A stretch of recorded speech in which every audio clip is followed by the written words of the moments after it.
How do we make money doing the things that we love? And backing up a little bit, how do we even find time to do the things that we love when we're already living insanely busy lives? Today I'm going to share a conversation that I hope will give you the tools and thought process that you need to get your own side hustle started. It happens to take place while spoon carving, one of my favorite side hustles, with one of my favorite people, Josh Nava. Josh and his family are some of my closest friends and were a huge part of why I wanted to move here to Nashville. And now we get to work together every single day, which makes all of this that much sweeter.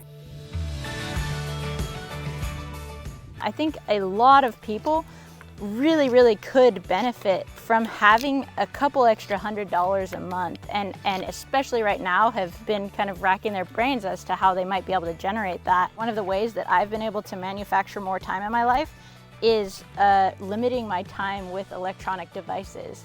And that's a pretty big one. I think a lot of people, especially today, have really no idea about how they're actually spending their time. And so one of the things that I did very early on when I realized that I had things that I wanted to do but didn't have the time or resources to do is that I started setting a timer. And that involved some self-awareness. I had to catch myself if I opened my phone, like set a timer. How long am I scrolling Instagram, or how long am I watching that YouTube video, those YouTube videos or whatever else. But keeping a journal of that made me realize that I actually had about 20 extra hours a week, that if I were to eliminate those or at least severely limit them, I had extra time to be able to generate more income. Zig Ziglar, he would always say this thing, like, you're trying to find your net time, your no extra time. He would talk about it in terms of like reading, but I've always thought about that too in terms of like, how do you find like extra work to do? Some years ago when I was thinking about doing the spoon carving project that I did, 365 spoons, like part of my rationale was thinking, what is something that I could do every day reasonably? We were about to have a child, our second kid, and I needed to be at home. So I was like, how can I keep woodworking going while also being at home? What's something simple that I can do? And I realized that spoon carving was something that was basically free materials. Like I could just go get wood from really the side of the road, and all I needed was a knife, and I could sit on the couch and make that stuff. And if I did that every day, I could sell those spoons. So since we are spoon carving, I get a ton of the same questions over and over and over again, and I would love to answer those for a few folks. So I'm gonna fire those at you. You ready? Mm-hmm. Go ahead. Where do you get your wood? Side of the road, fallen trees, in a forest, from firewood piles, at a store. What is green wood, and why should I or should I not use it? Green wood just means fresh cut wood. When wood is fresh cut, it's wet, and it also carves a lot better. When it dries, it's almost like glue hardens inside the wood. It makes it much harder to carve. It's the difference between like little tiny chips like that and big long shavings like that. Josh, what do you finish your spoons with? Walnut oil, flax oil, grapeseed oil, and sometimes mineral oil, not olive oil. Why not olive oil? It goes rancid and ends up smelling. And I mean, with all these things, dish soap is made to cut through oils, so it gets washed off anyway. So it's really just to keep the wood from drying out too much. So if dish soap cuts through the oil, how do you wash your spoons? You hand wash them, don't put them in the dishwasher. Just hand wash them, hot water, dish soap, and then when they dry, take a paper towel and some oil and just wipe it back on. What kind of wood is best to carve? Any green wood is pretty good to carve.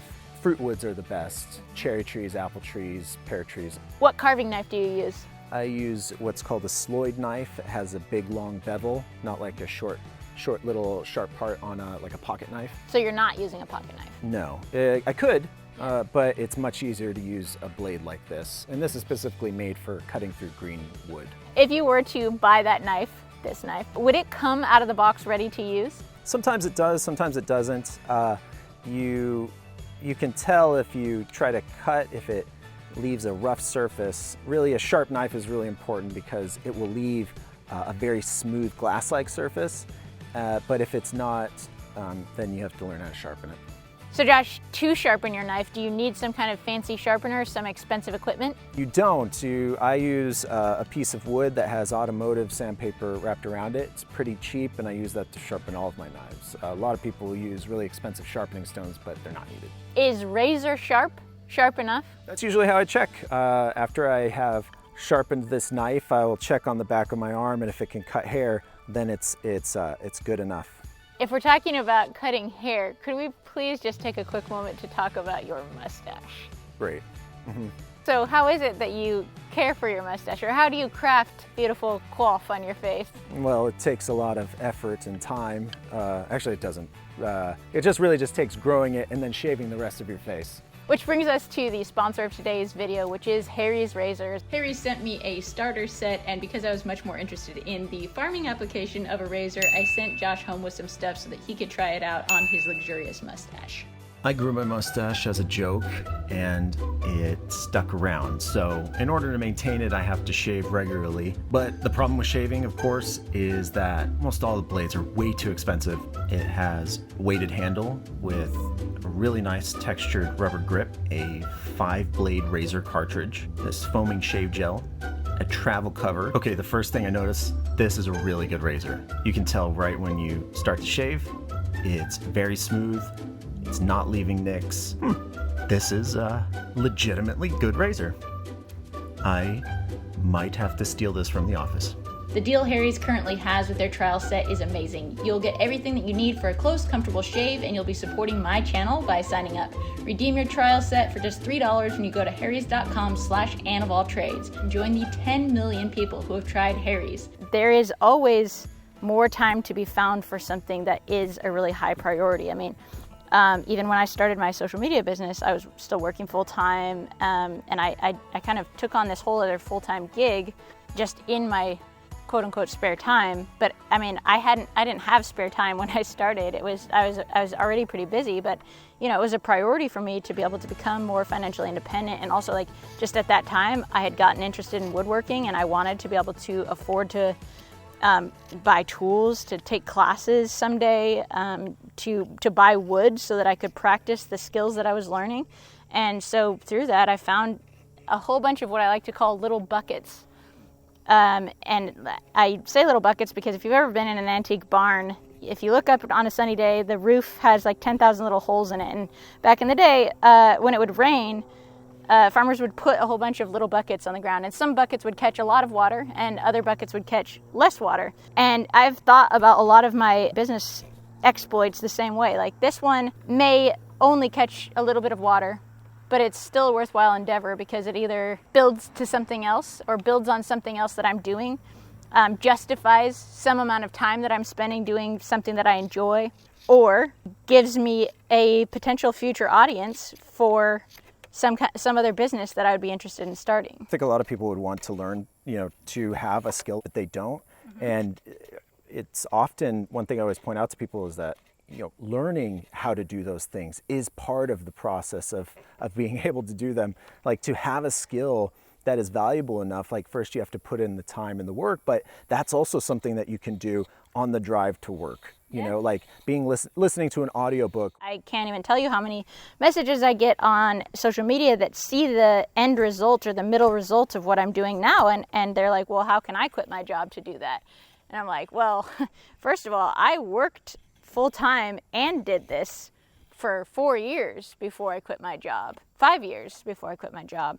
And by the time I did quit my job, I had 18 different revenue sources besides the YouTube channel, besides my social media stuff, to support me being able to quit my job. And during that time, I was building up all kinds of skill sets. The woodworking skill sets so that I could confidently teach woodworking.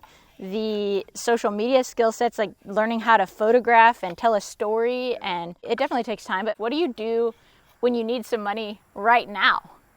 It might not be that you can quit your full-time job and supplement that with the little skills that you've been developing on the side, but it may be that you have an extra, $150, $200 a month because you've made 20 of something and you can sell it for $10. It's a thinking mindset of, how can I take what skills I do have or what things I do understand, what are cheap materials or free materials that maybe even people consider as trash, and how can I make that into something valuable enough that somebody would want to buy?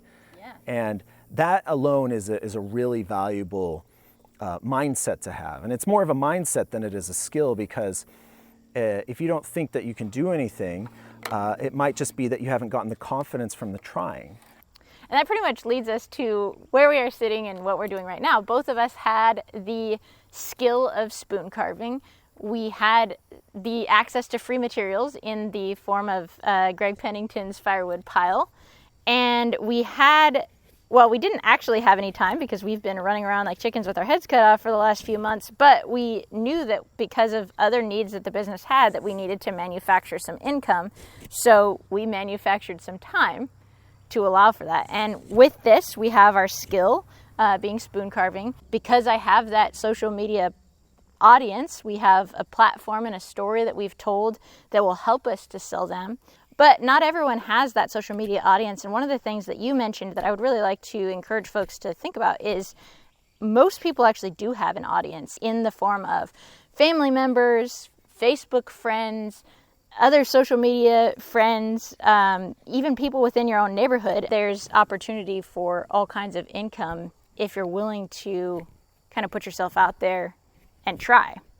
Yeah, and all it requires is, again, thinking creatively, finding what little time you have, and is there a skill that you already possess or something that you can learn fairly quickly, and the few tools that you need to do it with some inexpensive materials in order to make a product that is going to be valuable to somebody. One of our little buckets is in fact carving spoons. So if you would like a spoon of your own, head on over to my website, annaofalltrades.com, and you can get them. If you can't afford a spoon or you want to make one of your own, we have free templates for the spoons that we carve there as well. If you want to hear more conversations between Josh and I, we actually have a secret podcast also on our Patreon page, and by supporting us there, you get access to all kinds of other free content, including longer form videos, behind the scenes at the farm, and quarterly free plans. If you enjoyed the spoon carving in this video, I have an entire playlist on spoon carving, and I will see you in the next video. Cheers! Remember that to create your own buddy... I wish I could. It would have helped me have friends when I was a kid.